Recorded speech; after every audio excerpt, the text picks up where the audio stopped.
For what purpose does the gentleman from New York seek recognition? Mr. Speaker, I move that the House suspend the rules and agree to House Resolution 246, opposing efforts to delegitimize the State of Israel and the global boycott, divestment, and sanctions movement targeting Israel, as amended. The clerk will report the title of the resolution. House Resolution 246, resolution opposing efforts to delegitimize the State of Israel and the global boycott, divestment, and sanctions movement targeting Israel. Pursuant to the rule, the gentleman from New York, Mr. Engel, and the gentleman from New York, Mr. Zeldin, each will control 20 minutes. The chair recognizes the gentleman from New York, Mr. Engel. Thank you, Mr. Speaker. I ask unanimous consent that all members have 5 legislative days in which to revise and extend their remarks and include extraneous material on House Resolution 246. Without objection, so ordered. I yield myself such time as I may consume. Gentleman from New York is recognized. Mr. Speaker, I submit in the congressional record an exchange of letters between me and the chairs of the Committees on Financial Services, Judiciary, and Science, Space, and Technology on House Resolution 246. Let me start by thanking the authors of this resolution, Mr. Schneider, Mr. Nadler, Mr. Zeldin, and Ms. Wagner. I'm grateful for their bipartisan leadership. Mr. Speaker, there are 339 co-sponsors of this resolution.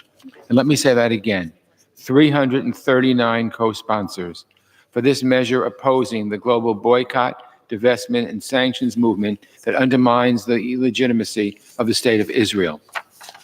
Support for Israel in Congress is an issue that's been like catnip for our friends in the press who cover our work. And frankly, this issue has been politicized in a way that I find ugly and that's ultimately harmful to the U.S.-Israel relationship. It's time that leaders stop playing politics with our relations with the Jewish state. But when the fog clears and the bullies on their pulpits end their tirades, what you see with this measure is a real bipartisan reflection on how this body regards our country's relationship and support for Israel in opposition to BDS. Almost 80% of House members are co-sponsors, and we're here debating it under suspension of the rules. And what this resolution says is simple. It says that support for BDS and support for a two-state solution just aren't compatible. Let me explain why, and I hope this explanation will also help to address some of the concerns about this measure. Opposing BDS isn't about opposing any individual's right to protest or boycott. The right of any person to express views like that is enshrined in our Constitution. That sort of free expression is a pillar of American democracy. And this resolution says so.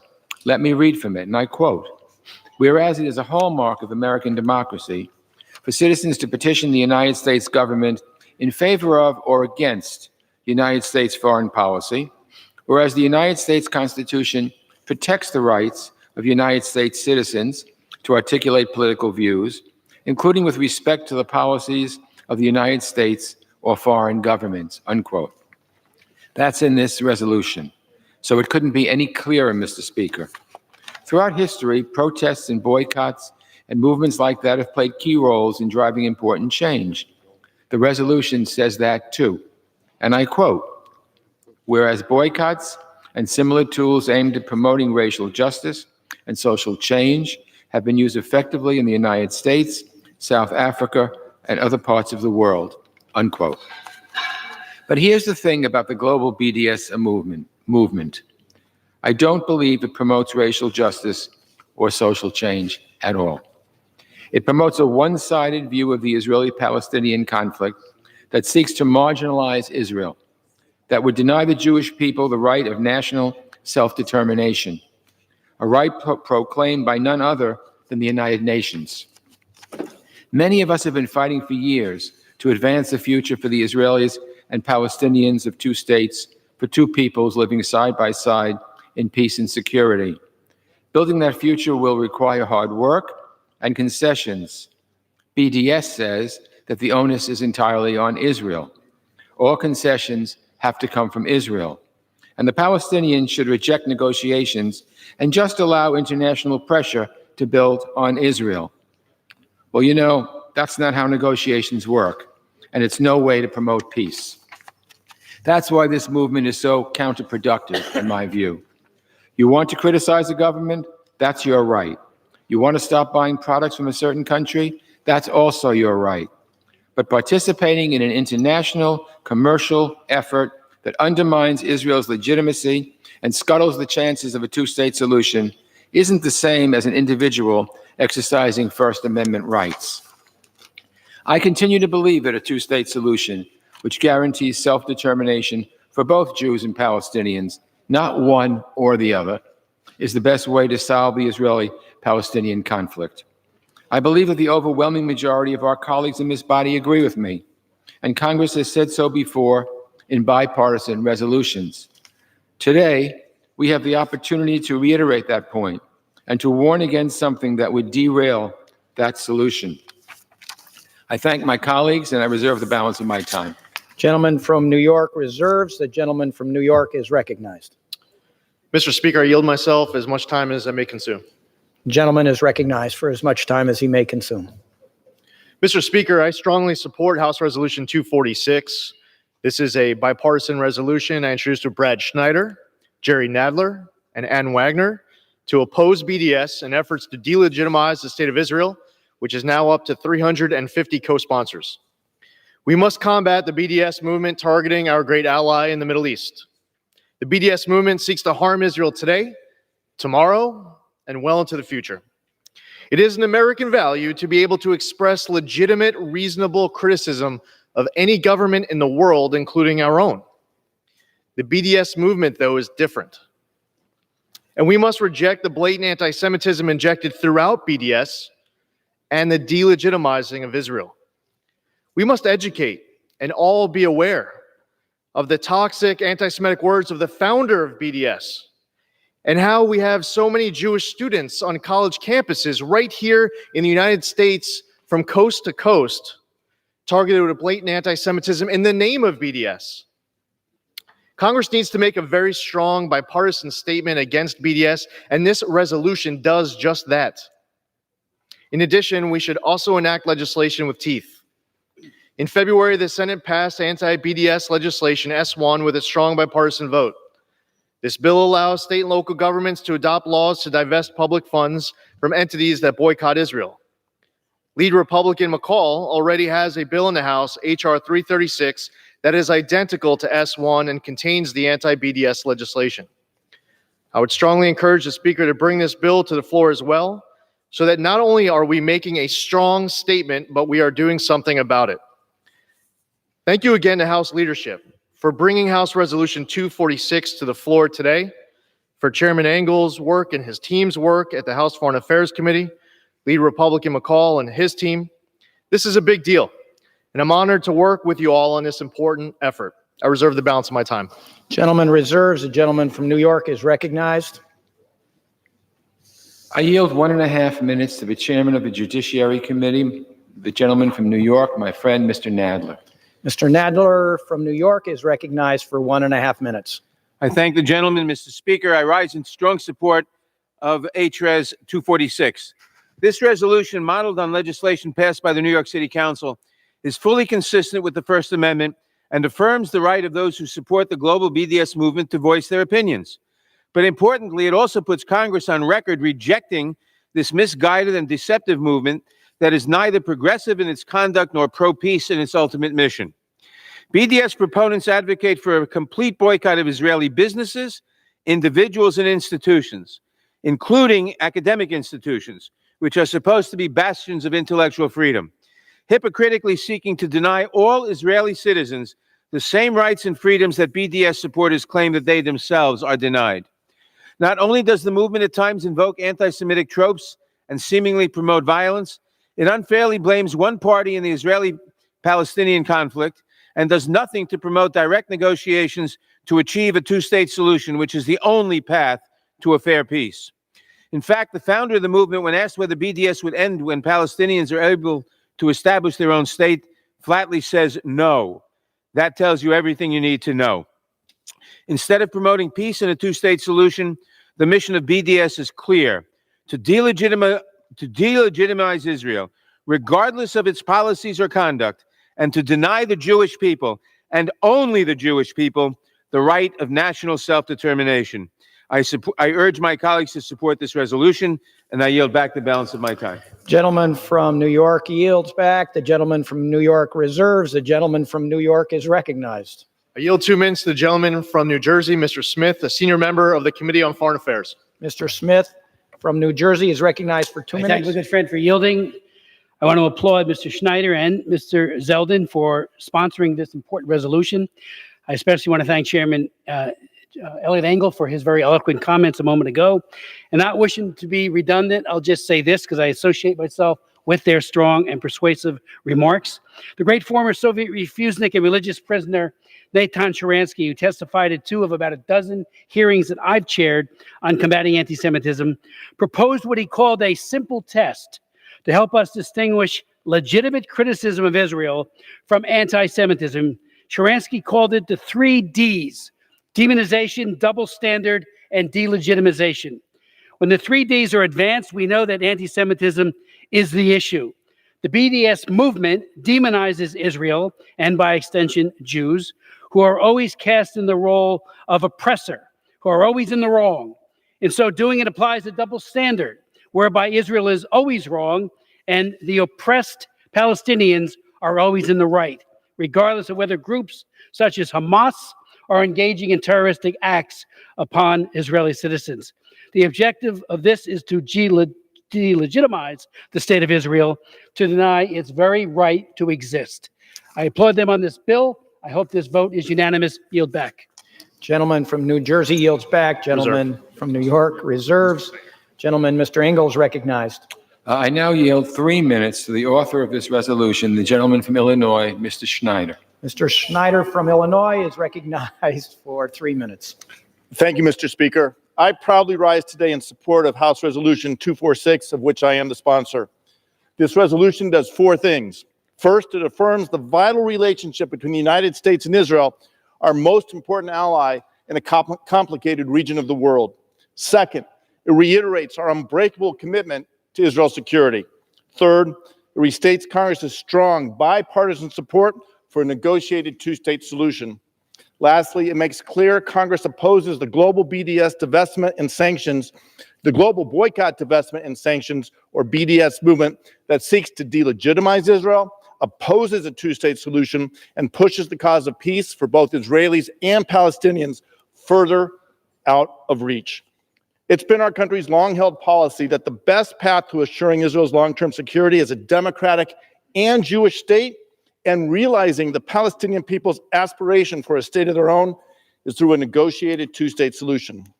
The global BDS movement, on the other hand, denies the Jewish people's connection to the land of Israel, refuses to accept the basic idea of a Jewish state, and seeks to delegitimize Israel in international forums, on college campuses, and in global commerce. But don't take my word for it. The founder of the global BDS movement, Omar Barghouti, has said as much, quote, "We oppose a Jewish state in any part of Palestine. No Palestinian, rational Palestinian, not a sellout Palestinian will ever accept a Jewish state in Palestine," end quote. When global BDS movement supporters chant, "From the river to the sea, Palestine will be free," these are not words of peace. This is a call for the destruction of the entire state of Israel and the elimination of the Jews from the land. All the land, not just Gaza and the West Bank. That is why it is so important we take a stand today and vote to condemn the global BDS movement. But let me also be clear, this resolution explicitly recognizes that boycotts have a long tradition in this country, including the civil rights movement, efforts to end apartheid in South Africa, and other matters. However, not all boycotts seek just ends. Such is the case with the BDS movement against Israel and its fundamental aims, the delegitimization of Israel and the destruction of the Jewish state. I am proud that this resolution has gained 350 co-sponsors, including more than 3/4 of the members of both parties. And I would like to thank the leadership of my Democratic co-lead Congressman Jerry Nadler, as well as the efforts of our Republican co-leads, Representative Lee Zeldin and Ann Wagner. This strong bipartisan support sends a clear, united message that this Congress not only supports the Jewish democratic state of Israel and 2 states as a path to peace for both Israelis and Palestinians, But at the same time, we condemn the efforts to delegitimize and block the path to peace. I yield back. Gentleman from Illinois yields back. The gentleman from New York reserves. Gentleman from New York is recognized. Yield 2 minutes to the gentleman from Louisiana, Mr. Scalise, the esteemed Republican whip. Mr. Scalise from Louisiana is recognized for 2 minutes. Thank you, Mr. Speaker. Appreciate both of my colleagues from New York, the distinguished gentleman, Mr. Zeldin, and Mr. Engel, for their strong leadership in standing up against this BDS movement. I think we all know what it's designed to do. It's designed to delegitimize Israel as a Jewish state and to undermine their economy, which ultimately goes to the heart of trying to bring down Israel by people who have been against a Jewish state and expressed anti-Semitism for decades. We all need to stand up against that. And so this resolution is incredibly important. As my other colleague just mentioned, our nation's had a rich history of using boycotts to promote freedom. There are other boycotts that have been displayed to undermine freedom. And that's really where the BDS movement is in a very different category. And I think we all need to make that distinction. If a boycott is being used to advance freedom, that's one we should support. But if a boycott's being used to undermine the very freedoms that exist in the only real elected democracy in the Middle East, we all need to rise up against that. As people who respect that great tradition, that great love between the United States and Israel, an unbreakable bond, one that brings Republicans and Democrats together. We need to continue that tradition. But I would also add, Mr. Speaker, that as we are talking about why we need to oppose the BDS movement with this resolution, words are hollow if we don't follow it up with action. And so at the same time, Mr. Speaker, as hopefully we get an overwhelming, maybe unanimous vote on this resolution, it's long past time that the Democrat leadership of this House bring up H.R. 336 by Mr. McCall, the bill that actually puts teeth in the law to stand up against the BDS movement all around the world. Here, even sometimes in Congress or in other states, but in other countries where they're trying to advance this movement. We need teeth, words, and action. So these are words today. We need to follow it up with H.R. 336, real action. I would urge that we stand strong together. And with that, Mr. Speaker, I would yield back the balance of my time. Gentleman from Louisiana yields back. Gentleman Reserve. from New York reserves. Gentleman from New York is recognized. I yield 1 minute to the gentlewoman from Florida, Ms. Murphy. Ms. Murphy from Florida is recognized for 1 minute. Thank you, Mr. Speaker. I strongly support the state of Israel. It's a homeland for the Jewish people and a sanctuary from anti-Semitism.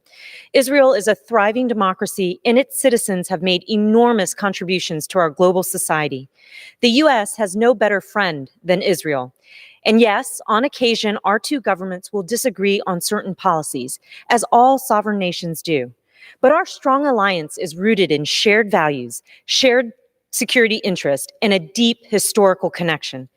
I also believe the Palestinian people have legitimate aspirations, deserve a better future, and should have their own state. And I support direct negotiations between the parties leading to two states living together in peace and security. I support this bipartisan resolution because the BDS movement makes a just peace harder, not easier. It unfairly vilifies Israel, blaming it and it alone for this complex conflict. American citizens have the right to boycott, and boycotts often promote positive change. But the BDS movement is misguided and harmful, and Congress should say so unequivocally. I yield back. Gentlelady from Florida yields back. Gentleman from New York reserves. Gentleman from New York is Continue to recognized. reserve. Gentleman from New York reserves. Gentleman from New York, Mr. Engel, is recognized. I yield 1.5 minutes to the chairman of the Middle East, North Africa, and International Terrorism Subcommittee and a valued member of the Foreign Affairs Committee, the gentleman from Florida, Mr. Deutsch. Mr. Deutsch from Florida is recognized for 1.5 minutes. Thank you, Mr. Chairman, and I thank Chairman Engel for yielding. I rise today to support HRES 246 and to voice my relentless opposition to the global boycott, divestment, and sanctions campaign that seeks to delegitimize the state of Israel and deny the Jewish people, and only the Jewish people, the right to self-determination. This resolution reminds us that boycotts have been previously used as tools for social justice in this very country. But BDS doesn't seek social justice. It seeks a world in which the state of Israel does not exist. It is not incompatible to support a strong, secure Jewish state of Israel and to support human rights, dignity, and prosperity for the Palestinian people. It is incompatible, however, to support BDS and claim to support two states for two peoples when BDS envisions Palestine from the river to the sea, one state, and the utter rejection of the Jewish state of Israel. You simply will not and cannot achieve lasting peace and security for both Israelis and Palestinians and work toward a two-state solution if you support a movement that seeks to delegitimize the very existence of Israel. Mr. Speaker, I want to thank my colleagues, Mr. Schneider, Mr. Zeldin, Mr. Nadler, and Ms. Wagner, for bringing this resolution to the floor today. I strongly support their efforts. I strongly support this resolution condemning BDS, and I urge all of my colleagues to do the same.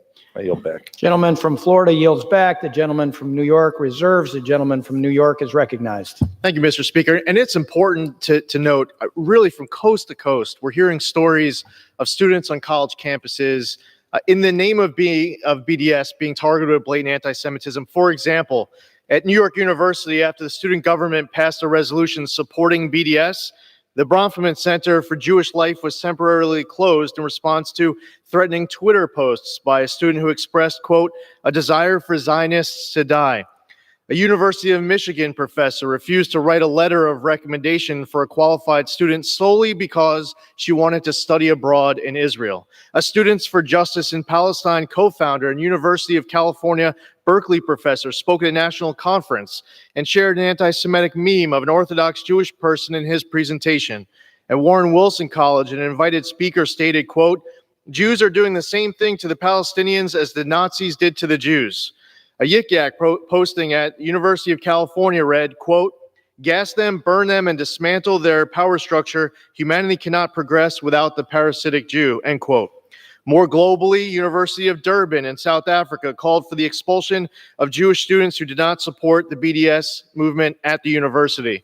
It's really important for people who may just be getting familiar with what BDS is to know that right now we have so many Jewish students who are being targeted with this blatant anti-Semitism. That's why this today's statement sends such a powerful message. I continue to reserve. From New York reserves. The gentleman from New York is recognized. I yield 1 minute to a gentlewoman from Florida, Ms. Wasserman Schultz. Ms. Wasserman Schultz from Florida is recognized for 1 minute. Thank you, Mr. Speaker, and I thank the gentleman for yielding. I rise today to urge the House to pass this resolution, which opposes efforts to delegitimize the state of Israel through the global boycott, divestment, and sanctions movement. This resolution reiterates that there is a viable pathway to peace through direct negotiations to achieve two states for two peoples. If implemented, the BDS movement would blacklist Israeli businesses, devastate the Israeli economy, and create doubt about Israel's legitimacy among the next generation. That undermines any possibility of achieving a lasting peace. The global rise of anti-Semitism is manifesting itself in many terrifying ways, and we must remain vigilant. This resolution is paramount in ensuring that BDS supporters cannot utilize this movement to promote an anti-Semitic agenda. BDS does not seek and will not help achieve Israeli-Palestinian peace. In fact, it pushes the hope for a two-state solution even further away. BDS only gives fodder to Israel's enemies who seek to destroy her and isolate her from the rest of the world. Direct bilateral negotiations between the parties is the only option for a viable, long-lasting peace. Thank you, and I yield back the balance of my time. Back to gentleman from New York reserves. The gentleman from New York is recognized. Yield myself such time as I may consume. Gentleman's recognized. Some supporters of the BDS movement, in fact, the movement in total makes the argument that Israel is the bad guy on humanitarian issues, on human rights. It's important to note Israel has a long history of LGBT protections and women's rights enshrined in Israeli law that is in stark contrast to its Middle East neighbors. Regardless of ethnicity or religion, there are broad freedoms in Israel, including the right to vote, freedom of speech, equal access to education and the workplace, and no special restrictions on the way women dress. By law, women are protected from discrimination. In fact, Israel's Declaration of Independence grants all Israel's inhabitants equality of social and political rights irrespective of religion, race, or gender. Even Palestinians in the autonomous regions have voting rights and receive social services. Under Israeli jurisdiction, some 350,000 Palestinian residents in Jerusalem receive certain civilian welfare, health, and municipal services. In other parts of the Middle East, it is a monarchy with no voting rights whatsoever. Hamas has repeatedly denied humanitarian aid offered by Israel. In May 2018, when there were clashes on the border, Gaza refused 2 truckloads of aid from Israel to relieve medical shortages. There are so many falsehoods that have been perpetrated by supporters of the BDS movement, and that is, again, another reason why today's resolution is such a powerful statement. I continue to reserve. Gentleman reserves. Gentleman from New York is recognized. I yield 1.5 minutes to the gentleman from New York, my very, very good friend, Mr. Swazi. Mr. Swazi from New York is recognized for 1.5 minutes. Thank you, Chairman Engel. Mr. Speaker, the BDS campaign has been heralded by critics and enemies of Israel as a penalty for what they claim is Israel's oppression of the Palestinian people. Nothing could be further from the truth. These critics and enemies of Israel are in reality simply adding the BDS campaign to their arsenal of weapons to try and isolate, weaken, delegitimize, and ultimately destroy the state of Israel as they have for decades. For 70 years, over 70 years, Israelis have faced repeated terrorism, bombs detonated on public buses, in cafes, and at religious observances. This terrorism has been beaten back by a nation simply trying to defend itself and persevere under withering attacks. So now Israel's enemies have adopted a new strategy. BDS is an anti-Semitic movement, plain and simple. The founder of BDS, Omar Barghouti, said it very clearly. We oppose a Jewish state in any part of Palestine. No Palestinian will ever accept a Jewish state. The goals of BDS are clear. Just read their words. Israel shall not, it cannot yield, and we in the United States must stand with our ally that shares our values and has always worked with us. I urge the strong bipartisan support of this bill. Thank you. Gentleman yields back. Gentleman from New York reserves. Gentleman from New York is recognized. Mr. Speaker, I yield myself such time as I may consume. Gentleman's recognized. As Mr. Swazi just pointed out one quote earlier, we heard another quote from the BDS founder. I'll share one more. He also stated, quote, and this is the founder of the BDS movement. Many of the methods of collective and individual punishment meted out to Palestinian civilians at the hands of young, racist, often sadistic, and ever impervious Israeli soldiers are reminiscent of the common Nazi practices against the Jews. The list goes on and on as people are out there listening to this debate, becoming familiar with what the BDS movement is. Just understand and take heed to the words from the BDS movement founder, Omar Barghouti. I continue to reserve. Recognized. I now yield 1.5 minutes to the gentleman from New Jersey, Mr. Gottheimer. Mr. Gottheimer from New Jersey is recognized for 1.5 minutes. Thank you, Mr. Speaker. I rise today in support of this bipartisan resolution opposing the boycott of Israel and supporting a two-state solution. I want to thank Chairman Engel for his excellent leadership on this important issue, Speaker Pelosi and Majority Leader Hoyer for bringing this resolution to the floor. With this bill and 349 co-sponsors, it's very clear that members of both parties support our vital ally Israel, the leading democracy in the Middle East, because our countries share common interests and fundamental values. And Israel's security is key to America's security, to fighting Hezbollah, Hamas, PIJ, and global terror.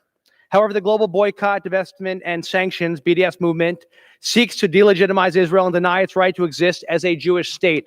As Mr. Swazi, my colleague, just so aptly read, the founder of BDS, Omar Barghouti, said it very clearly. Definitely, most definitely, we oppose a Jewish state in any part of Palestine. No Palestinian, rational Palestinian, not a sellout Palestinian will ever accept the Jewish state. That exactly captures what we're fighting here today. There are a few clear examples of bias and double standards in the BDS movement. No other democratic country faces a global boycott, but BDS is also fundamentally incompatible with a two-state solution, which I strongly support. BDS seeks to punish only Israel, and it rejects direct negotiations in favor of a unilateral strategy. That is why it's so important that Congress goes on record opposing BDS and other harmful efforts to single out and delegitimize Israel. Standing up for the U.S.-Israel relationship should not be a partisan issue. That's why the members of the Problem Solvers Caucus are proud to support this resolution, introduced by our colleague, Congressman Brad Schneider. Will you yield 15 more seconds? I yield another 30 seconds to the gentleman. Gentleman yielded another 30 Thank you very- seconds. Thank you very much. Introduced by our colleague, Congressman Brad Schneider, along with Congressman Lee Zeldin, Chairman Jerry Nadler, and Congresswoman Ann Wagner. They've all done an excellent job, and nothing in this resolution would prevent anyone in any way from being able to engage in free speech. That's not what this is about, and we mustn't allow false attacks on Israel. Mr. Speaker, today we must continue to make sure that confronting bias anti-Semitism and supporting a two-state solution remain bipartisan priorities. Thank you, and I yield back. Gentleman from New Jersey yields back. Gentleman from New York reserves. Gentleman from New York is recognized. Mr. Speaker, I yield myself such time as I may consume. Gentleman's recognized. BDS supporters also claim that the BDS movement is nonviolent. The BDS movement does not distance itself from Hamas, a designated foreign terrorist organization. BDS supporters individually are not distancing themselves from Hamas either. Instead, their criticism is focused in on attacking Israel and in many cases, the Jewish people specifically. 2 Fridays ago, Fatih Hamad, a senior Hamas official, called upon Palestinians worldwide, quote, "Our brothers in the diaspora are still preparing. They are trying to prepare. They are warming up. A long time has passed with them warming up. All of you 7 million Palestinians abroad, enough of warming up. All of you 7 million Palestinians abroad, enough of warming up. You have Jews everywhere, and we must attack every Jew on the globe by way of slaughter and killing if God permits. Enough of warming up." Where are all the supporters of BDS condemning these remarks? This is 2 Fridays ago, calling for the murder of every Jew in the world. During a closed meeting in October 2017 between Hamas chief Sinwar and Gazan youth about reconciling with the Fatah movement, Sinwar stated that the time spent discussing recognition of Israel is over, and now Hamas will instead discuss when they will wipe Israel out. Hamas uses women and children as human shields. They deny humanitarian aid to their own people. They incite violence. They've launched rockets into Israel, killing innocent civilians. They've declared that jihad is an obligation, and that list goes on. The Palestinian Authority, not only do they incite violence, they financially reward terror by policy. If you kill an Israeli or an American, you get called a martyr. You'll have streets and football stadiums renamed after you. You and your family will get paid money. There are existential threats all around Israel. It's to the north with Hezbollah, another designated foreign terrorist organization. They've built terror tunnels. They've amassed tens of thousands of rockets on the border between Lebanon and Israel. Every year, Hamas mobilizes Palestinians in their days of rage to attack Israelis at the border, calling on people to throw rocks and fire missiles at Israel, which often results in actual violence, including death, targeting innocent civilians. This past May, Hamas fired approximately 700 rockets into Israel, killing innocent civilians. Hamas has used incendiary kites and balloons, which has destroyed some 8,000 acres of Israeli farms, parks, and forests. Earlier this year, Hamas carried out the sail lift operation, sending out operatives to murder Israelis, including Rabbi Akiad Ettinger, a father of 12. Where are all of the BDS supporters in the United States, on college campuses, people who are involved in American politics, those who are at the United Nations, those who are abroad? Where is your voice right now? If everything that you say about your cause is legitimate and reasonable, your concern is one that the entire world should be taking heed of and caution to, where's your voice condemning all of the actual violence right now of Palestinian terrorists murdering innocent Israelis and in some cases Americans? Taylor Force, the Taylor Force Act that this chamber passed and was signed into law, he was a United States Military Academy graduate, an Army veteran, a United States Army veteran who was killed. The PA pays those terrorists and their families to commit those terrorist acts. We're here on this chamber to call out for exactly what it is. In bipartisan fashion, I appreciate Chairman Engel's work at the Foreign Affairs Committee. See, Chairman Deutsch is still here, and many other voices who are around this Capitol who believe strongly in this effort on the other side of the aisle. We need to work together to combat the BDS movement. This is an important next step. I continue to reserve. Reserves. Gentleman from New York is recognized. Reserve for the purpose of closing. Gentleman from New York, Mr. Zeldin. It's recognized. How much time do I have remaining, Mr. Speaker? Gentleman has 7 minutes. Mr. Engel has 4.5. Yield myself such time as I may consume. Gentleman's recognized. With regards to the BDS movement, the supporters they make territorial claims as it relates to Gaza and Judea and Samaria, the West Bank. Let's clear the record up a little more on that. Judea and Samaria, often referred to as the West Bank, contains disputed territory, not occupied territory. Israel ended up with this territory after it was attacked before there was even a Palestinian Authority. Time and again, the PA has rejected peace proposals because they refuse publicly and privately to accept a Jewish state in Israel. That's on them. In 2008, Israel offered to withdraw from 93% of Judea and Samaria. As for Gaza, Hamas, a designated foreign terrorist organization, they're in charge. There is no Israeli occupation there. This small strip of land is packed out with 1.7 million people living in sub-third world country conditions because of Hamas. As was pointed out earlier, Hamas refuses humanitarian aid, uses women and children as human shields, calls jihad as an obligation, murders innocent civilians. One of the most important reasons why we are here today is not only make a strong statement in opposition to the BDS movement, but to also refute all of the lies that are being told out there. People will speak up to try to justify the hate that's filling the ranks of the BDS movement, and they will never tell you the other 100% of the story. And this chamber today comes together, Republicans and Democrats, both sides of the aisle, to make that powerful statement. There's a list of victims. We don't have enough time to go through it.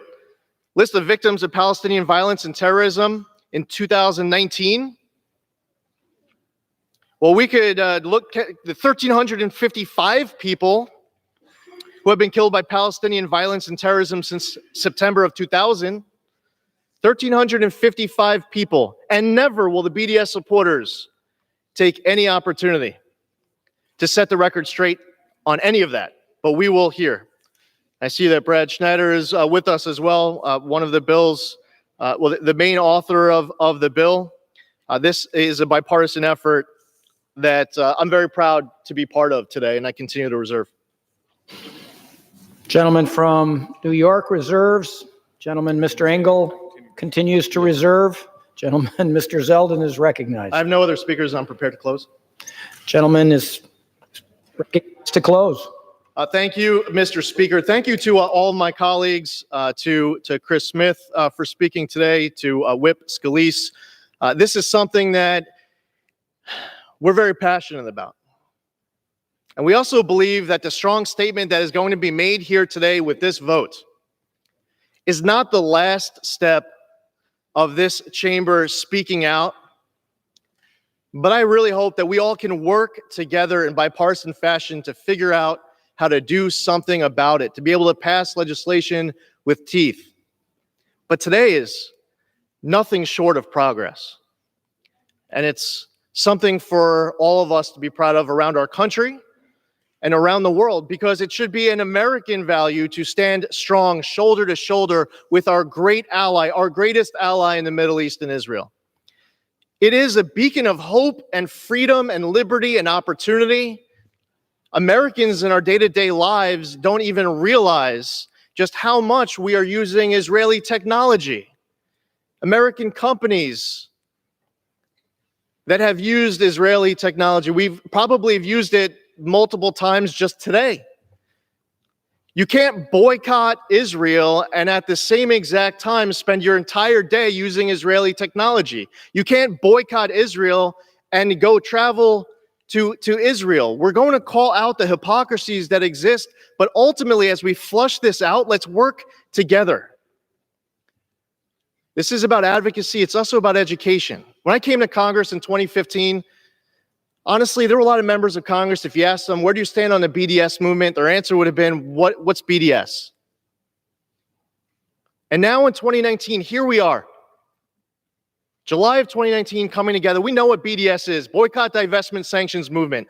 We know it's filled with anti-Israel hate. We know it's about delegitimizing Israel. We know that it's filled with anti-Semitism from the founder of BDS to those in the name of BDS on college campuses from coast to coast. And I plead with all of my colleagues, if we can all work together as we move past this great vote today, that we can next pass legislation that has teeth in it. Thank you again to Brad Schneider, Jerry Nadler, Ann Wagner, the 350 co-sponsors, everyone, hopefully everyone today voting yes. Thank you to lead Republican Michael McCall in the House Foreign Affairs Committee. This is a resolution for all of us to be proud of. We should all vote yes and tell our constituents about it and redouble our efforts to do something about it right after that vote. Thank you, and I yield back. Gentleman from New York yields back the balance of his time. The gentleman from New York is recognized. Mr. Speaker, I yield myself as much time as I may consume for the purpose Gentleman's of closing. recognized. Thank you. Mr. Speaker, as the chairman of the Foreign Affairs Committee, I'm really heartened by the outpouring of support we've heard from both sides of the aisle involving the U.S.-Israel relationship and involving the unfair BDS movement against Israel. I want to thank all the people who have spoken in favor of this resolution, the gentleman from New York, Mr. Zeldin, and others who have spoken, because it shows that when it comes to support for the U.S.-Israel relationship, there really is no difference between Democrats and Republicans. Israel should not be a political football. We support the U.S.-Israel relationship, and we know that BDS is very destructive, very unfair, very anti-Jewish, anti-Semitic, should have no place in the public spectrum. So I think that this chamber is getting together. You look at the numbers we bring to the floor today, they really speak to themselves. Almost 80% of the House of Representatives has co-sponsored this resolution. There are members not just from different sides of the aisle, but from across the entire political spectrum, from one end to the other, supporting this resolution, saying the BDS movement is unfair. The BDS movement singles out Israel. The BDS movement is really supported by people who want to see the destruction of the world's only Jewish state. That is not something that we can stand idly by and watch happen. And so I've never been prouder, more proud of this body. I've been here for a while now than I am tonight. Proud of my colleagues on both sides of the aisle. And again, I think the reason why we have that kind of support is clear. Congress supports the U.S.-Israel relationship. We support a two-state solution. We support the rights enshrined in the First Amendment. And we know that the global BDS movement threatens the possibility of future peace between Israelis and Palestinians. It's that simple. We know that the global BDS movement threatens what's fair. We know what the global movement, BDS movement, is really a fraud. It's a fraud. It's Israel hating. It's Jew hating. We've had enough of that in the world. And frankly, they should be ashamed of themselves. So I would like to note that today's resolution is a very powerful rebuke of the global BDS movement, more powerful than any particular legislative proposal. What we are saying today to those who want to see a peaceful end to the Palestinian-Israeli conflict, we're saying that global BDS movement has no place here. So I'm glad to support this measure. I urge all members to do likewise. Again, I thank my colleagues on both sides of the aisle. I have never seen Congress as united as it is on this resolution, and I yield back the balance of my time. Gentleman from New York yields back the balance of his time. So the question is, will the House suspend the rules and agree to House Resolution 246 as amended? Those in favor, please say aye. Those opposed, please say no. In the opinion of the chair, two-thirds being in the affirmative. Ayes. From New York has requested the yeas and nays. The yeas and nays are requested. All those in favor of taking this vote by the yeas and nays will rise and remain standing until counted. A sufficient number having risen, the yeas and nays are ordered. Pursuant to Clause 8 of Rule 20, further proceedings on this question will be postponed.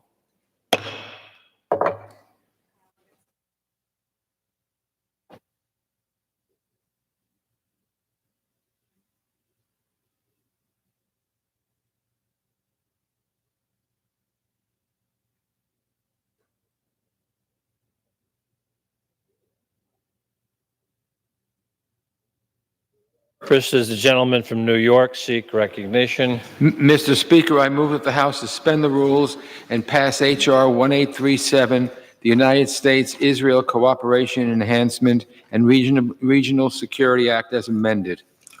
The clerk will report the title of the bill. H.R. 1837, a bill to make improvements to certain defense and security assistance provisions and to authorize assistance for Israel and for other purposes. Pursuant to the rule, the gentleman from New York, Mr. Engel, and the gentleman from Pennsylvania, Mr. Reschenthaler, each will control 20 minutes.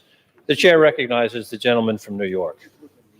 I ask unanimous consent that all members have 5 legislative days in which to revise and extend their remarks and include extraneous material on H.R. 1837.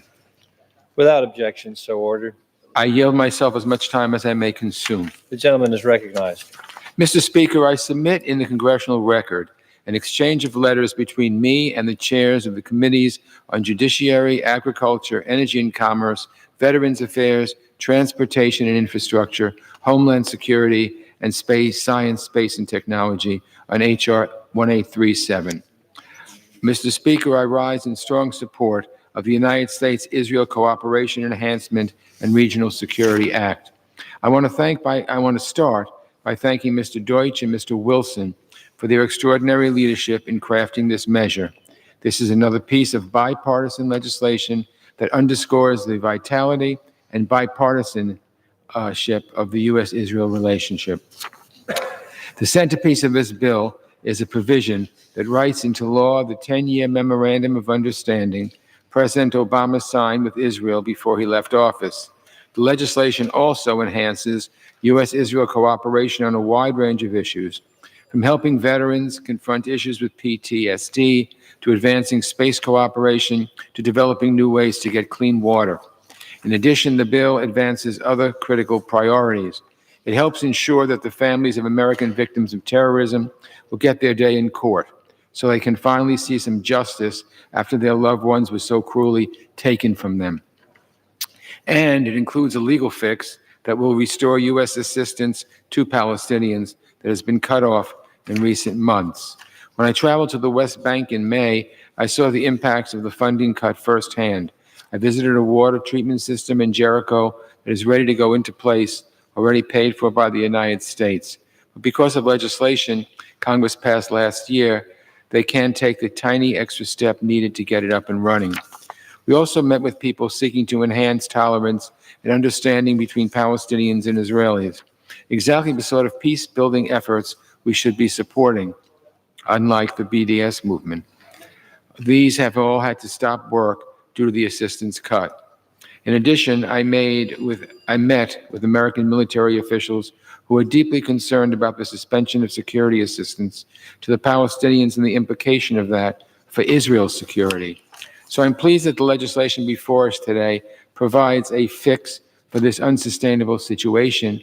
And with that, I'd like to ask unanimous consent to place into the record 2 pieces that argue that we must restore this assistance now. Thank you, Mr. Speaker. Mr. Speaker, this is a strong bipartisan bill that advances the U.S.-Israel relationship. I again want to thank Representatives Deutsch and Wilson for their leadership, as well as all the other members who contributed to this fine piece of legislation. And with that, I reserve the balance of my time. The gentleman reserves. The gentleman from Pennsylvania is recognized. Thank you, Mr. Speaker. I yield myself as much time as I may consume. The gentleman is recognized. Thank you, Mr. Speaker. I rise in strong support of H.R. 1837, the United States-Israel Cooperation Enhancement and Regional Security Act, of which I am a co-sponsor. The United States-Israel partnership is a two-way street. We work together to further our shared values and interests. We already collaborate on a wide range of civil issues, such as energy and agriculture. And our security cooperation helps keep both of our countries safe as we counter threats from a wide range of terrorist groups, as well as from Iran. But still, there's much more that we can do together.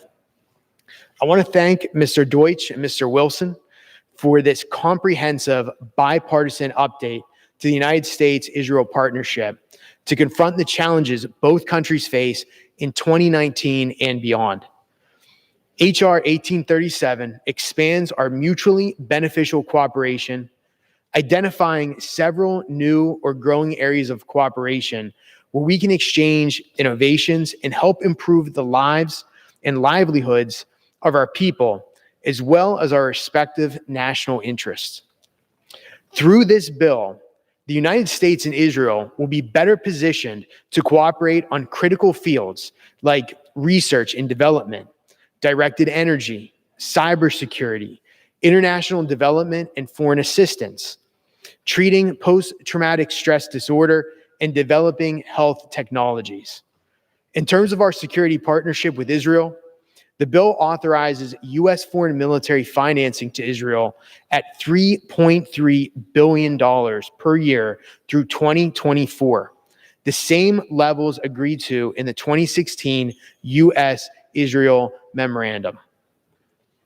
It reauthorizes United States loan guarantees and extends War Reserve stockpiles authority for Israel. H.R. 1837 also codifies policies to ensure that the United States can transfer precision-guided munition and other defense articles to Israel quickly in the event of an emergency.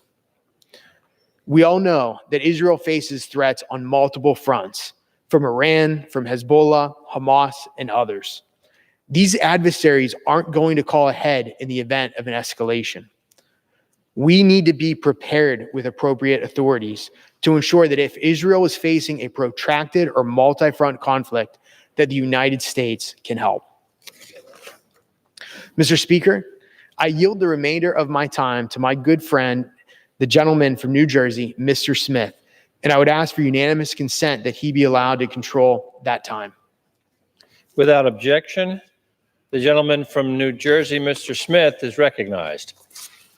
Thank you very much, Mr. Speaker, and I thank my good friend for yielding. I yield myself 2 minutes. The gentleman is recognized. Mr. Speaker, I rise to offer my strongest support for H.R. 1837, the U.S.-Israel Cooperation Act, introduced by Mr. Deutsch and Mr. Wilson. Thank them for their leadership, as well as Elliot Engel and Michael McCall, our ranking member. Israel is by far our closest ally in the Middle East, with which we share common values, including a commitment to democracy and to the rule of law. Sadly, Israel often comes under attack at the United Nations and in the region, both by words and by bullets. Israel is judged by a double standard by which real or imagined flaws are magnified, while Israel's virtues as a robust democracy are ignored. We must stand with Israel, Mr. Speaker, and this bill is a means to achieve that. Among other things, it would authorize, and this is the core of the bill, would authorize military financing for Israel at $3.3 billion per year over 10 years, and enhance cooperation with our key ally in a host of other areas, from cybersecurity to agriculture to assisting veterans. It is mutually beneficial, allowing us to access Israel's knowledge and to benefit from its leadership in sectors such as desalination technology, which has helped make the desert bloom, one of the most visually evident ways Israel has positively impacted the land. The bill encourages energy cooperation in the Eastern Mediterranean, which presumably includes ongoing ventures with friendly countries such as Greece and Cyprus.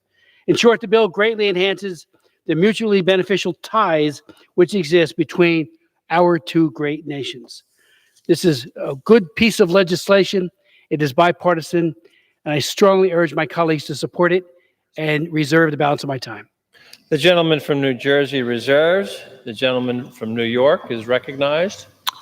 I now yield 4 minutes to a valuable member of the Foreign Affairs Committee and the author of this important bill, Chairman of the Middle East, North Africa, and International Terrorism Subcommittee, the gentleman from Florida, Mr. Deutsch. 4 minutes. The chair recognizes Mr. Deutsch of Florida. Thank you, Mr. Speaker, and thank you, Chairman Engel, for yielding the time. I rise today in support of H.R. 1837, the U.S.-Israel Cooperation Enhancement and Regional Security Act. I thank Chairman Engel for his support of this legislation. as well as Ranking Member McCall, and I am especially grateful to my friend Congressman Joe Wilson for introducing this bill with me. I also thank the 289 bipartisan co-sponsors of this bill. Today, we send a clear message that bipartisan support for the U.S.-Israel relationship, for the security and civilian cooperation between our countries, and for the ties between the American and Israeli people remains strong and unwavering. Today, we vote to strengthen and enhance this relationship while also providing victims of terrorism a rightful path to justice and restoring much-needed assistance, which contributes to security and saves the lives of Israelis and Palestinians. The security provision in this bill reinforces the ways in which the U.S. guarantees Israel's right and ability to defend herself against any and all threats, in turn contributing to our own national security interests in the region. By codifying the 2016 10-year Memorandum of Understanding, we advance security and stability in a volatile region. But just as our alliance with Israel is about more than just security, this bill is about more than just security as well. Our bond with Israel is rooted in our shared values. Just like this country, Israel is a vibrant democracy where political parties from right to left vigorously debate and disagree on politics and policy. This bill enhances non-security cooperation between our two nations, cooperation that has yielded impactful and tangible results around the globe in areas like energy and water, cybersecurity, health, and agriculture. It authorizes the United States and Israel to work together on humanitarian and development programs in developing countries, and it expands the work that Israel, the Palestinians, and other Arab states can do together to promote scientific and technological advancement and contribute to lasting regional stability. And finally, this legislation provides a long-awaited path to justice for victims of Palestinian terrorism. Last year, Congress passed the Anti-Terrorism Clarification Act, which was meant to do just that. Unfortunately, that legislation has not yielded the intended results and instead created unintended foreign policy consequences. As a result, the Palestinian Authority refused to accept any U.S. assistance to the West Bank and Gaza, halting humanitarian programs run by international NGOs, and even our own USAID programming could not continue. The very real impact of these cuts has been felt on the ground. I recently led a bipartisan group of members to visit a hospital in East Jerusalem that provides some of the only cancer treatments to Palestinians in the West Bank. That hospital has lost 25% of its funding. Also affected was U.S. funding for the training of Palestinian security forces. These forces cooperate with the Israeli Defense Forces to keep Israelis and Palestinians safe.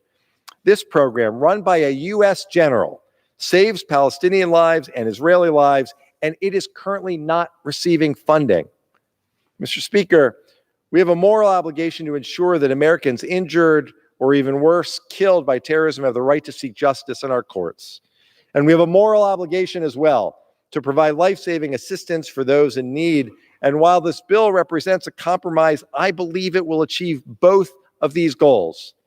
Today, we cast a vote to expand relations with one of our closest allies, a relationship that is broad and deep, that highlights the positive impact the United States and Israel can have in so many critical areas when we work together, when we harness our mutual appreciation for science and education and technology, and when we work to advance security in the region.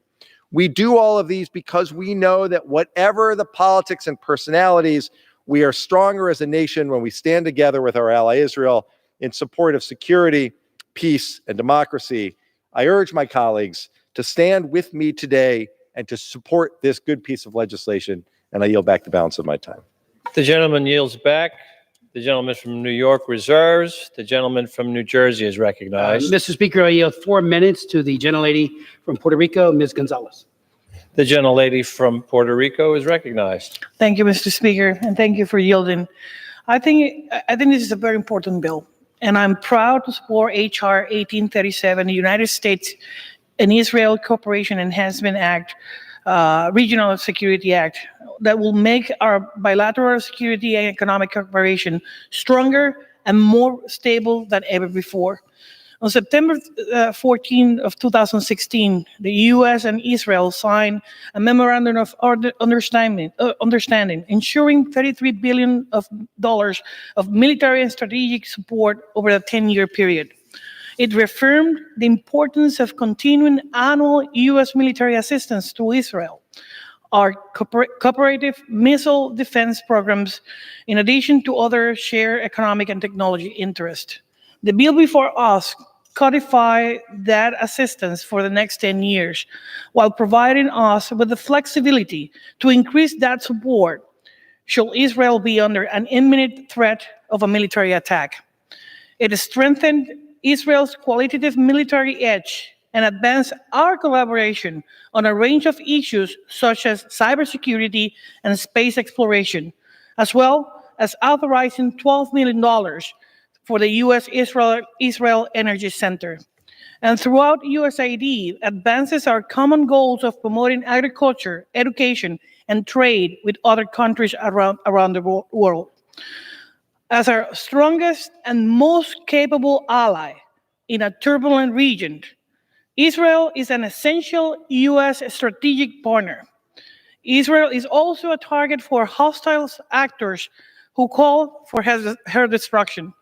Just 2 months ago, the Palestinian Islamic Jihad and Hamas terrorist groups launched over 600 rockets and mortars at Israeli civilians targets, killing 4 and wounding 8. May was Israel's deadliest month in almost 2 years. In addition to the threat coming from these terrorist groups, Israel faces the threat of a resurgent Iran, whose militias and proxies from Iraq to Syria to Lebanon continue to grow in numbers, weapons, and strength. Just recently, Chairman Deutsch and I heard firsthand from Prime Minister Netanyahu some of these complex and serious essential challenges that seeks to undermine our strategic ally. Mr. Speaker, it is now more important than ever that the United States stands with the democratic Jewish state of Israel and what she represents, which is freedom, democracy, and equality in that region. For that, I encourage my colleagues to support this bill. Thank you, and I yield back the balance of the time. The gentlelady from Puerto Rico yields back. The gentleman from New Jersey is recognized. Speaker, I yield myself such time as I may consume to close. And I just wanted to, first of all, recognized to thank, close. say again. I would first like to thank the gentlelady from Puerto Rico, Ms. Gonzalez, for her very eloquent statement and for her deep concern for the state of Israel. Thank you for that leadership. I would also like to thank, in closing, Mr. Deutsch, Mr. Wilson, Chairman Engel, Ranking Member McCall, and the Foreign Affairs Committee membership for their bipartisan work and staff to ensure that the United States and Israel can work together to respond to shared challenges. I urge all members to support this legislation and yield back the balance of our time. The gentleman yields back the balance of his time. The gentleman from New York is recognized. I yield 1 minute to the gentleman from Illinois, Mr. Schneider. The gentleman from Illinois is recognized.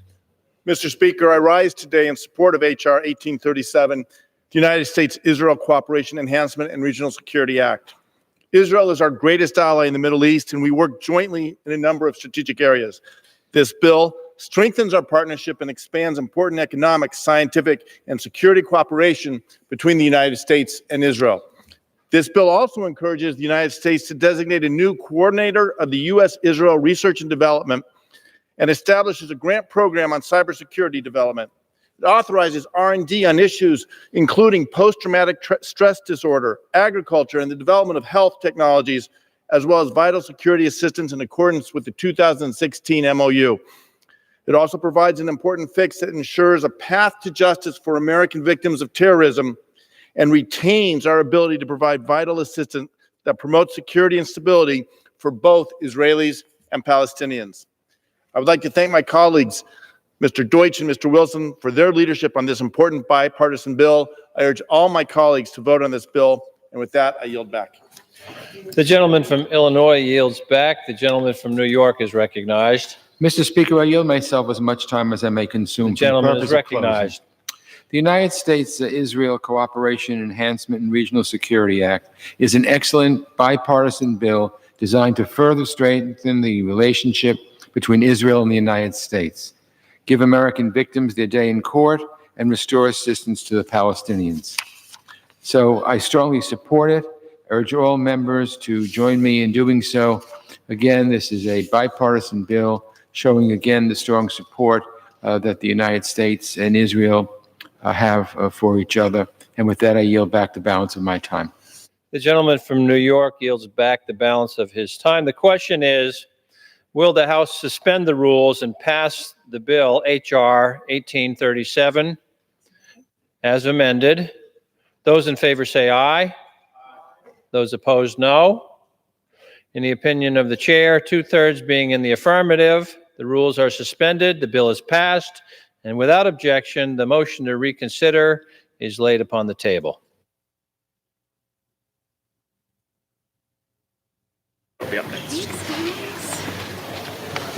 For what purpose does the gentleman from New York seek recognition? Mr. Speaker, I move that the House suspend the rules and pass H.R. 1850, the Palestinian International Terrorism Support Prevention Act of 2019, as amended.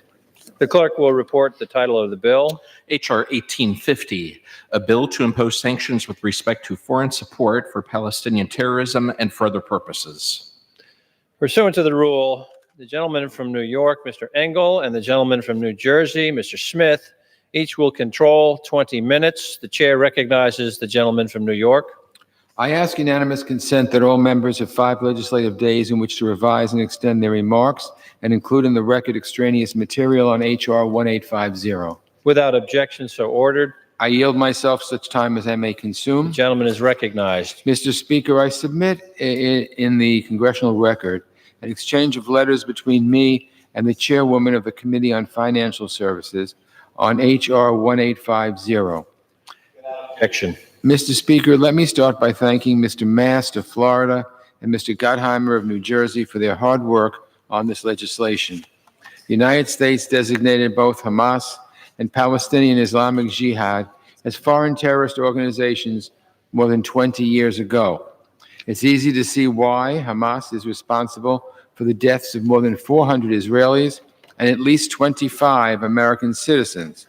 As recently as May of this year, the group fired hundreds of rockets from Gaza into southern Israel, including at Israeli civilian areas in Tel Aviv. And Palestinian Islamic Jihad has taken credit for a number of terrorist attacks in Israel, including an attack that killed a New Jersey American student in 1995. Yet both groups, and particularly Hamas, still get cash from abroad. These funds are used to build tunnels into Israel and launch rockets at civilian populations. It's simply disgusting. No one benefits from terrorism, Mr. Speaker, not Israelis who just want to live in peace and security, not Palestinians, but are exploited, not Palestinians who want a state but are exploited by these terrorists. A Palestinian state will never be built on the backs of terrorism. Israel has the right to defend itself. The United States will continue to support that. In the meantime, we must do everything we can to prevent the loss of civilian life. That starts with cutting off the money to Hamas and Palestinian Islamic Jihad. This bill would help do just that. It would impose new sanctions on those who support Hamas and Palestinian Islamic Jihad, the deep pockets that are enabling these groups to wage their campaigns of violence. Of course, we don't want to punish innocent civilians, so this measure includes an important exception for humanitarian and medical assistance. This bill is designed to ensure that people in Gaza get what they need and that Hamas does not. It's a good, straightforward piece of legislation. I'm glad the House is considering it today, and I reserve the balance of my time. The gentleman from New York reserves. The gentleman from New Jersey is recognized. Mr. Speaker, I yield myself such time as I may consume. The gentleman is recognized. Mr. Speaker, I rise in strong support of H.R. 1850, the Palestinian International Terrorism Support Prevention Act of 2019. In so doing, I first want to note Congressman Brian Mast's great personal sacrifice in the war against terror, and how inspirational it is for each and every one of us to see him raise his voice time and again in this great battle of our age. I also want to thank my good friend from New Jersey, Mr. Gottheimer, for his lead co-sponsorship of this legislation. H.R. 1850 would require the president to report to Congress on those who knowingly provide financial and material support to terror groups such as Hamas and Palestinian Islamic Jihad, and then apply sanctions. These groups in particular have vowed to wipe out our ally, Israel, and their support of terror is well known. Beyond that, the legislation would require a listing of foreign countries where Hamas and the Palestinian Islamic Jihad engage in fundraising, financing, or money laundering, as well as list those countries which fail to take adequate measures to freeze the assets of these known terror groups. Mr. Speaker, Hamas, a designated foreign terrorist organization, has killed over 400 Israelis and 25 Americans, rules the Gaza Strip with an iron fist, and uses its proximity to threaten Israel with impunity. As a result, the Israelis live in constant fear of Hamas rockets, tunnels, and other means of bringing violence to Israeli citizens. Earlier this year, in a single weekend, Hamas fired over 600 rockets into Israel, killing 4 civilians, including an American. As part of our close partnership with Israel, the United States has long sought to help Israel counter that threat. We've worked together on development of the Iron Dome aerial defense system. We continue to work together on counter-tunneling technology. And again, now with this bill, we will help Israel to counter Hamas and the Palestinian Islamic Jihad by denying these groups the use of funds for their terror operations. For over a decade, Mr. Speaker, the executive branch across multiple administrations has sanctioned many individuals, as well as a select number of foreign entities that are associated with Hamas, all under the general authority of broad executive order. This bill will codify and standardize those sanctions in statute and require the administration to comprehensively assess whether other supporters of Hamas should be sanctioned who have thus far remained unaffected by their support of this terrorist group. The bill also requires the president to report on whether foreign governments are supporting Hamas or the Palestinian Islamic Jihad. Mr. Speaker, we know well that Iran is the world's leading state sponsor of terrorism, and Hamas and the Palestinian Islamic Jihad are among Iran's many terrorist beneficiaries. In fact, it was reported just a few days ago, a senior Hamas delegation was in Tehran. This legislation will ensure that the Iranian regime is held to account for its malign activity undermining peace and security in the Middle East. Bahrain's foreign minister said last week that were it not for Iran's support for Hamas, there would be a better chance of achieving peace between Israel and the Palestinians. The goal of this legislation is to cut off Iran's support for terrorism and therefore make peace more probable. I reserve the balance of my time. The gentleman from New Jersey reserves the balance of his time. The gentleman from New York is recognized. It's my pleasure to now yield 3 minutes to the gentleman from New Jersey, Mr. Gottheimer. The gentleman from New Jersey, Mr. Gottheimer, is recognized. Thank you, Mr. Speaker. I rise today in support of H.R. 1850, the Palestinian International Terrorism Support Prevention Act, bipartisan legislation that I was proud to introduce with my good friend and Republican colleague, Congressman Brian Mast of Florida. And I also thank my good friend, Mr. Smith from New Jersey, for his leadership. I want to thank House Foreign Affairs Committee Chairman Elliot Engel and Ranking Member Mike McCall, who are original co-sponsors of our legislation, for their support and leadership.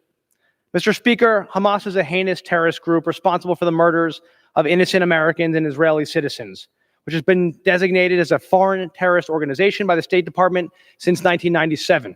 It is well known for firing rockets and digging terror tunnels into Israel and using Gazans, including women and children, as human shields. In fact, in May, terrorist groups like Hamas and Page in Gaza fired more than 600 rockets at Israel in just 36 hours. It is critical that the United States and our allies continue to isolate Hamas and Palestinian Islamic Jihad by cutting them off at the source, including in Iran.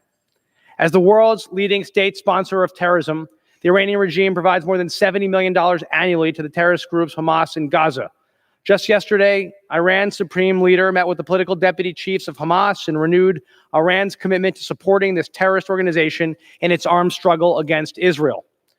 Iran is also a principal funder of PIJ, helping the group amass a stockpile of more than 8,000 rockets aimed at Israel, an arsenal even larger than that of Hamas.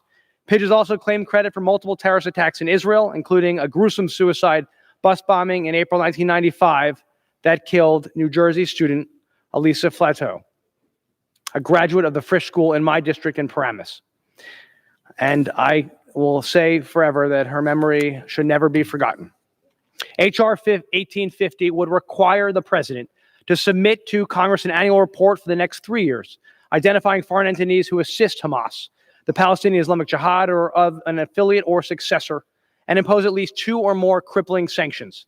This bill would also crack down on foreign terrorist governments that support these groups by suspending U.S. foreign aid, making it harder for them to receive loans or technical assistance, and tying up their credit. This bipartisan bill will strengthen existing sanctions to weaken these terrorist groups that threaten our ally Israel, undermine peace, and further destabilize the Middle East.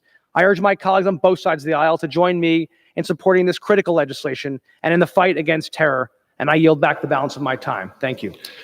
The gentleman from New Jersey yields back. The chair will receive a message. Mr. Speaker, a message from the Senate. Mr. Speaker, I have been directed by the Senate to inform the House that the Senate has passed without amendment H.R. 1327, an act to extend authorization for the September 11th Victim Compensation Fund of 2001 through fiscal year 2092 and for other purposes. The gentleman from New Jersey is recognized. Speaker, I urge members to support the legislation. Yield back the balance of our time. The gentleman from New Jersey yields back the balance of his time. The gentleman from New York is recognized. The gentleman from Illinois, Mr. Schneider. Mr. Schneider of Illinois is recognized. Thank you, Mr. Speaker, and I want to thank the chairman for allotting me this time and commend my colleague, Mr. Gottheimer, and Mr. Mass for bringing this bill. I rise in support of House Resolution 1850 and applaud the House for taking action to combat terrorist activity in the Middle East. This bill sanctions individuals and foreign governments that knowingly and materially assist Hamas and Palestinian Islamic Jihad or an affiliate or successor entity. These groups have been designated as foreign terrorist organizations by the Department of State since 1997. There's no disputing that they have and continue to sow instability and terror, including by indiscriminately launching countless rockets and mortars at Israel, attacks from subterranean tunnels, and even the use of human shields. To achieve 2 states for 2 peoples living side by side in peace and security, we cannot let extremist voices control the narrative, and we must always confront these terrorist activities. But let me be clear, this bill does not target the vast majority of Palestinian people who longed for peace. Rather, it solely goes after Hamas and PIJ and those who assist their terrorist activities. I urge my colleagues to support this bill, and I yield back. The gentleman from Illinois yields back. The gentleman from New York is recognized. I yield myself such time as I may consume for purposes of closing. The gentleman is recognized to close. Thank you, Mr. Speaker. Let me again thank our ranking member, Mr. McCall of Texas, and our colleagues who worked so hard on this good bipartisan measure. I want to thank Mr. Mast, for whom I have enormous respect. Thank Mr. Smith, who was always there fighting the good fight and always consistent in saying what he believes. Let me just say the actions of Hamas, of Palestinian Islamic Jihad, are a constant danger to innocent Israelis and innocent Palestinians. They're also a terrible roadblock that stand in the way of Israelis and Palestinians ever finding peace. These terrorist groups don't want peace. They know that their violent tactics will never contribute to a peaceful resolution. They want to see Israel wiped off the map, plain and simple. We need to crack down on them, and we need to crack down on those who stand behind them in the shadows, quietly fueling their violence that they carry out. This bill would give us more tools to cut off the flow of resources, and that's why it's so important. I'm happy to support it. I urge all members to do the same, and I yield back the balance of my time. The gentleman from New York yields back the balance of his time. The question is, will the House suspend the rules and pass the bill H.R. 1850 as amended? Those in favor say aye. Those opposed, no. In the opinion of the chair, 2/3 being in the affirmative, the rules are suspended. The bill is passed, and without objection, the motion to reconsider is laid on the table. Does the gentleman from New York seek recognition? Mr. Speaker, I move that the House suspend the rules and agree to House Resolution 358, calling on the government of Cameroon and armed groups to respect the human rights of all Cameroonian citizens, to end all the violence, and to pursue a broad-based dialogue without preconditions to resolve the conflict in the northwest and southwest regions of Cameroon. The clerk will report the title of the resolution. House Resolution 358, resolution calling on the government of Cameroon and armed groups to respect the human rights of all Cameroonian citizens, to end all violence, and to pursue a broad-based dialogue without preconditions to resolve the conflict in the northwest and southwest regions. Pursuant to the rule, the gentleman from New York, Mr. Engel, and the gentleman from New Jersey, Mr. Smith, each will control 20 minutes. The chair recognizes the gentleman from New York. Thank you, Mr. Speaker. I ask unanimous consent that all members have 5 legislative days in which to revise and extend their remarks and include extraneous material on House Resolution 358. Without objection, so ordered. I yield myself as much time as I may consume. The gentleman is recognized. Mr. Speaker, I rise in support of this measure and, as I mentioned before, yield myself as much time as I may consume. I want to start by thanking Ms. Bass and Mr. Smith for bringing forward this resolution, which calls on the government of Cameroon and armed groups to respect the human rights of all Cameroonian citizens, to end all violence, and to pursue a broad-based dialogue without preconditions to resolve the conflict in the Anglophone regions of Cameroon. Since October 2017, the region has been mired in conflict with both the governments of Cameroon and armed separatists fighting one another and perpetrating human rights abuses. While armed actors refuse to pursue a negotiated settlement of the conflict, innocent civilians continue to suffer. According to UNICEF, more than 80% of the schools in the Anglophone regions of Cameroon remain closed, putting at risk the future prospects of children who are being denied access to education. In addition, 1.3 million people, including approximately 650,000 children, are in need of humanitarian assistance. This resolution urges the government of Cameroon to respect the fundamental rights of all Cameroonian citizens and follow through on initiatives developed to address grievances in the Anglophone region. It also urges separatist groups to engage with Cameroonian government officials, civil society, and religious leaders to express grievances and engage in efforts to resolve the conflict and to stop committing human rights abuses and inciting violence. For several months, the Swiss government has been attempting to mediate a peaceful resolution to this crisis, and I'm pleased this resolution demonstrates Congress's strong support for a negotiated settlement. I'm glad to support this resolution, and I reserve the balance of my time. The gentleman from New York reserves the balance of his time. The gentleman from New Jersey is recognized. Mr. Speaker, I yield myself as much time as I may consume. The gentleman is recognized. Mr. Speaker, I rise in strong support of H.R. 358, calling on the government of Cameroon and armed groups to respect fundamental human rights and pursue dialogue to resolve the crisis in the Anglophone region of that country. I especially want to thank Congresswoman Bass, Karen Bass, the chairwoman of the Africa Global Health, Global Human Rights Subcommittee, of which I serve as the ranking member for this resolution. It's a bipartisan resolution, and again, I thank her for her leadership. Mr. Speaker, I would note that in the last Congress, I chaired a hearing on the Cameroon crisis as it was festering, seeking a way forward for peace. Sadly, that effort and all efforts made by the international community have been elusive thus far. The conflict in Cameroon has its roots in long-simmering tensions between that country's Francophone majority and the Anglophone minority concentrated in the Northwest and Southwest regions. In 2016, protests by Anglophone teachers and lawyers over marginalization and the lack of government services were met with a heavy-handed response.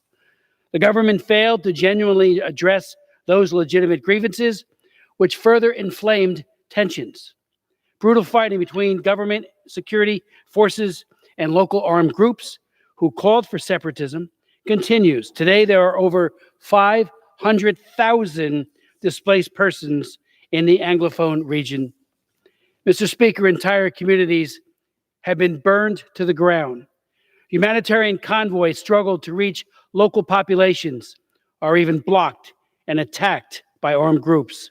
Over half of the health facilities and hospitals have been damaged and forced to close. Children have been out of school for over 2 years. According to the U.S. Department of State, the Human Rights Report for 2018, and I quote, government security forces were widely believed to be responsible for disappearances of suspected Anglophone separatists, with reports of bodies dumped far from the site of the killings to make identification difficult, close quote. This in turn is fueling resentment and separatist violence.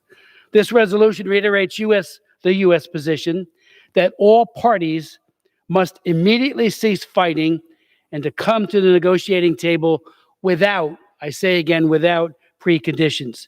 The Swiss-led mediation process is a hopeful step in that direction, which deserves support. I would also note the critical role that has been played by the Catholic Church, in particular Cardinal Toomey, in trying to reach common ground and the need to support such efforts. Hopefully, by weighing in, Congress can help promote the cause of peace and justice in the Republic of Cameroon. I urge my colleagues to support it, and I reserve the balance of our time. The gentleman from New Jersey reserves the balance of his time. The gentleman from New York is recognized. Yeah, I have no other speakers, so I reserve for the purposes of closing. The gentleman from New York reserves. The gentleman from Speaker, New Jersey. we have no further speakers. We yield back the balance of our time. Gentleman from New Jersey yields back the balance of his time. The gentleman from New York is recognized to close. Thank you, Mr. Speaker. I yield myself as much time as I may consume. Gentleman is recognized. I again want to thank Ms. Bass and Mr. Smith for their hard work. Again, as I mentioned before, Mr. Smith is always working very, very hard to be on the side of justice. For too long, the people in Cameroon's Anglophone region have been marginalized by the Cameroonian government. And since 2017, conflict between the government and separatists have brought chaos and fear to those living in the region. This resolution supports a negotiated settlement to the conflict that respects the basic human rights of its citizens, so Cameroon can become a country that is more peaceful and stable. I urge all members to join me in supporting this bipartisan piece of legislation. I yield back the balance of my time. The gentleman from New York yields back the balance of his time. The question is, will the House suspend the rules and agree to House Resolution 358? Those in favor say aye. Those opposed, no. In the opinion of the chair, 2/3 being in the affirmative, the rules are suspended, the resolution is agreed to, and without objection, the motion to reconsider is laid upon the table.